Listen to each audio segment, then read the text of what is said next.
ഇന്ന് നമുക്കൊരു name meeting challenge പിടിക്കാം. പേര് നിങ്ങൾക്ക് ഊഹിക്കാവുന്നതാണ്, മാത്യു. ഇതിനായിട്ട് പരമാവധി നൊസ്റ്റാൾജിക് സാധനങ്ങളുടെ പുറകെ ഞാൻ പോയിട്ടുണ്ട്. കിട്ടാവുന്ന അത്രയും ഞാൻ കൊണ്ടുവന്നിട്ടുണ്ട്. കാണിച്ചു തരാം. ഫസ്റ്റ് തന്നെ മഞ്ച്. ഏക്ക് തൊപ്പി പിടിച്ച് എനിക്ക് കിട്ടിയത് അച്ചാറാണ്. ടീക്ക് തേൻനിലാവ്.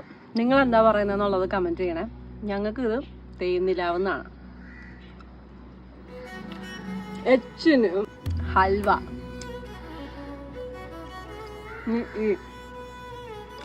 എല്ലാം ഉണ്ടാ പ്രായമായി കടിച്ചിട്ട് കിട്ടണല്ലോ. ഇനി ലാസ്റ്റ് ഡബ്ല്യു പിന്നെ ഏറ്റവും ഇമ്പോർട്ടൻ്റ് ആയിട്ടുള്ള സാധനം ആക്കാന്ന് വെച്ചു. ഒട്ടും കുറച്ചില്ല. പാട്ടം ശുഭം.